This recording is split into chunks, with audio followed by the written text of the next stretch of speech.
Hello, my friends. So today's date, August the 30th, is your birth date. This is a reading for you for this year. This is a four-card pull, a general energy card for the year, a challenge you might face this year, an action you can take to stay in balance, and a synopsis or mile marker card that maybe sum up more or give you direction. So the general energy card for August the 30th, folks, is the crone.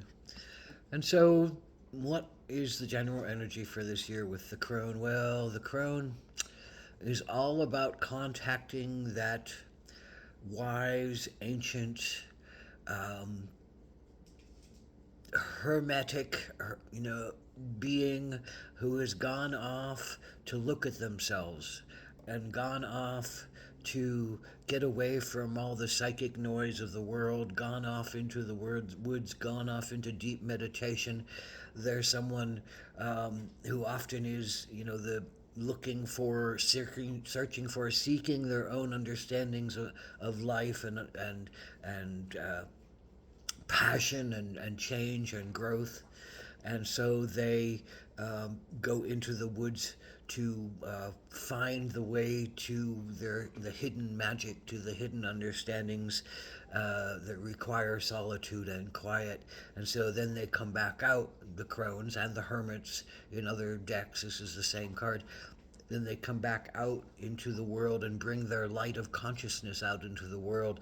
So this is a time of either being initiated into some kind of arcane wisdom, knowledge, focus, meditation, or contacting someone who is knowledgeable about the more esoteric, magical,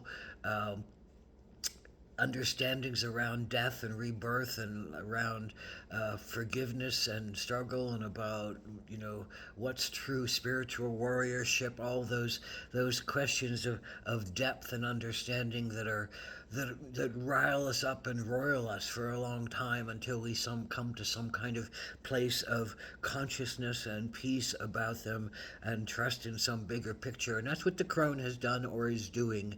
That might be what you are doing, or that you're going to contact one who is doing that, about who will start you possibly on your own road to being, a wise person, a wise being, a person who has seen it all, has risen with all the pain and suffering and the joy, has seen all the death and rebirth, has seen all the changes that come with life, and understand on a big level that nothing really needs to upset you.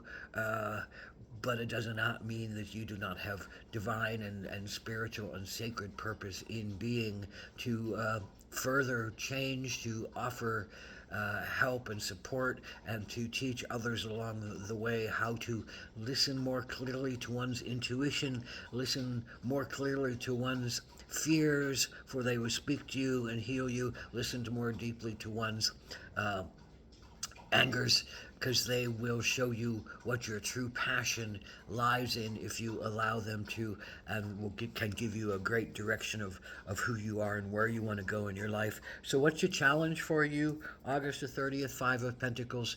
I think Five of Pentacles is all about feeling like one is the outsider, one is the physical outsider, poor outside the church, abandoned, destitute, unable to make ends meet, not allowed into the church, considered a lesser than, or at least the concept of being a victim to all of this, and the concept of being held as a lesser than. Maybe this is the concept you hold inside of yourself. Maybe this is the concept that's being fed to you from outside that doesn't see you as an equal or worthy. And so this is a physical. The challenge is either um, accepting the poorness of yourself and your sense of victimization and outsiderness, or accepting someone else who feels the same way about life. And maybe this is about you being okay, but looking out at this world of pain and this world of misery and seeing how many people are just suffering for the lack of food, the lack of safety, the lack of shelter, the lack of concern that seems to be passing their way. Life seems to be colder and harder, And so, what do you do with that? And your challenge, I think, is to recognize how painful that is to one's soul, and what can one do about it is the challenge, to make some kind of positive change and to make some kind of positive awareness about it can be your challenge.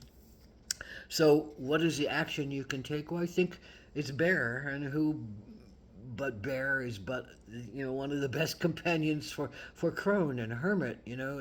It's bear is all about meditation. Bear is all about healing. It's connected to the west. It's connected to the water. It's connected to hibernation. It's connected to meditation.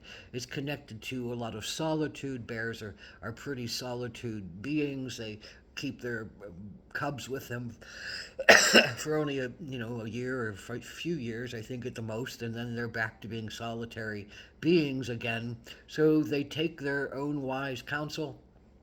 They live their own life of truth. They listen deeper to their intuitions. They sleep and dream and envision and rest in the wisdom and the vision and the intuition that comes to them. And that's what the offering, I think, the bear talks to us about, is your action to take is to be quiet, is to listen to yourself deeply, is to go and either be, the crone, or listen to the crone who has wisdom about how to ride out these cycles, about how to really be of support in this time of need, about how to really reframe one's sense of victimization, and understand that it can be a choice to become a positive activist and a positive activator for change that is filled with growth and filled with love and filled with connection. So this is about your choice of who and how and why you want to be in this world. And it's time to make some changes within yourself this year to really accept that you have a very profound place of being wise, of being a poet, of being a musician, of being a magician. This is about, I think, coming out or learning along the way that raising the energy of things, raising the vibration of things is one way to transcend one's pain. Raising the vibration, and letting people feel communally connected to song and voice and words and inspirations and art, is one way to really uh, move people and lift people up and unite people in some kind of cause that's bigger than just oneself. So you're being led to your gift, whatever that gift is. You're being led to how you want to teach, what you want to teach, how you want to connect on bigger levels. You're being led to through the initiation of cronage, of sacred connection, of spiraling energy that always continues to come back and revisit us to say, all right, have you been paying attention? What did you learn the last time? What did you as humans learn the last time? What did you as a race learn the last time? What did you as an individual learn the last time? Have you made any wiser decisions that keep you more in peace,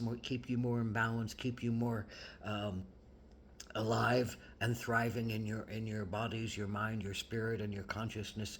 So this is all about how you can listen to yourself deeper and find the universal song of healing that is inside of you, in whatever form that needs to take. Again, art, inspiration, uh, paintings, poetry, life, being on a stage, just being in your life, doing what you do, doing it with artistic creativity, doing it with peace of mind, doing it with joy and connection, doing it with a sense of helping others. Maybe you're serving community, or serving organizations, or serving the neighbor next door who just needs some help. Maybe you're looking out for the poor. Maybe you're stepping forward and serving in the soup lines, or you're donating clothes.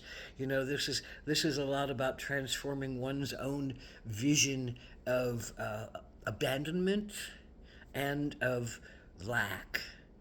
both go hand in hand, and they touch all levels of understanding, from abandonment and lack from creator. The creator doesn't think we are worthy enough, to us not thinking we are worthy enough, and everything in between, from family and society and clan not thinking that we are worthy enough, and thereby thinking that we are abandoned by them. And we are more worthy than that. We are each worthy of love. We are each worthy of connection.